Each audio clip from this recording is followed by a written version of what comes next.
Welcome to a Harsh Reality broadcast on the 30th of May 2014. The title of this presentation is called Economic Data Points to an Overdue Correction. If we look at the caption, we see Willie Coyote in freefall. He's holding a sign and the sign says, "This feels strange, what's going to happen next?" And to me, it feels very strange what's happening in the economy. We are being told by the mainstream media that we are in recovery. We are being told by governments that we are in recovery. But the fundamentals point in the opposite direction. Here we have the Telegraph, and it says here, overheating stock markets raise crash fears. They are overheating. They're overheating in the UK, they're overheating in the US. The stimulus programme has artificially increased stocks. Well, I have no doubt whatsoever in my mind there is going to be a major crash. Some people like to call it a correction, but it's a crash and it's going to be very, very painful. The chairs are being taken away. Here we go. Nationwide warns of unintended consequences of curbing mortgages. I don't know if many people know that the UK government have started a help to buy scheme for mortgages. It's been very popular, but the problem is it's artificially increased the house prices in the UK, and this needs cooling down.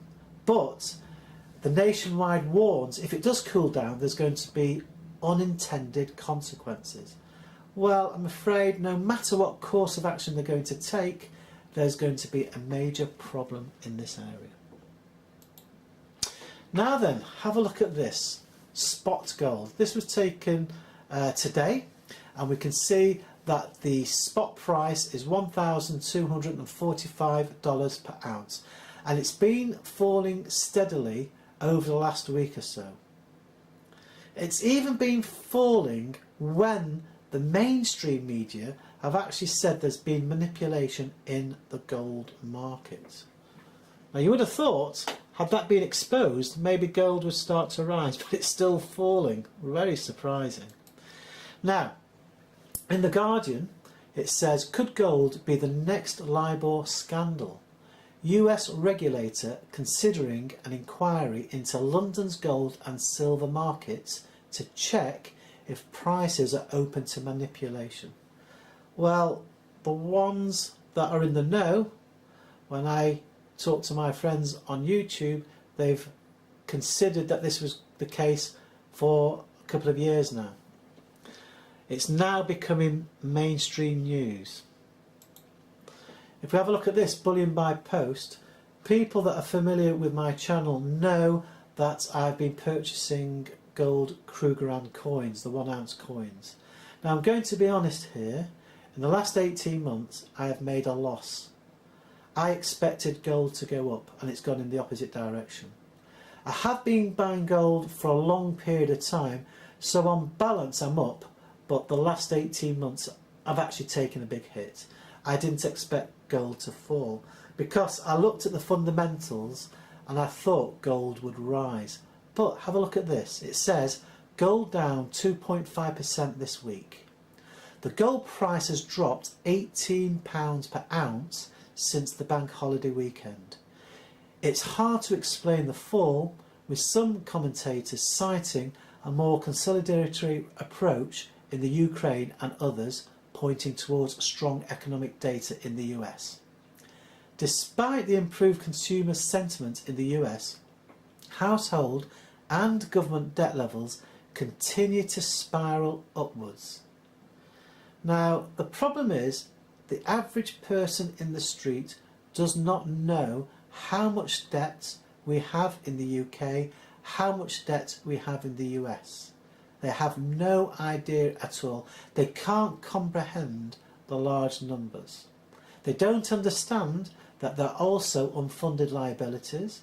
They don't understand that there is an ageing population, and They don't understand that our standard of living, the trend is absolutely downwards. I just wish that people would get real. They have the opportunity to get real. They have the opportunity to get a balanced picture by looking at the alternative media. Now, I'm no fool. I know that a lot of people in the alternative media have their own agenda. But all I try to do is to get balance by looking at what's in the mainstream media and the alternative media and make my own judgments when I've seen the whole picture. Here we go. UKIP wins European elections with ease to set off political earthquake. In the UK, we are absolutely getting fed up with the mainstream political parties. They do not seem to listen to the average person. Well, UKIP have been a force to be reckoned with. Now this is interesting. It says here, Brussels too big, too bossy, Cameron tells EU leaders. David Cameron is the UK Prime Minister. Now then, if UKIP were not such a force, do you think that David Cameron would have come out with that statement? In my opinion, not a chance. He's been forced to because he realises that UKIP are becoming very strong. Here we go. US money slump flashes warnings as economy contracts. Now this is a bit of reality. Why do not more people see this? Yet when you look at the mainstream media in general, it lets you think that everything is rosy in the garden, and it's not. Here it says, the US seems caught in a Japan-style trap, endlessly masking the effect by stealing a little extra growth from the future with artificial stimulus. I could not have said that better myself, and that's exactly what's happened. So, there we go. Hope you've enjoyed the presentation, and I hope it's food for thought. Thank you.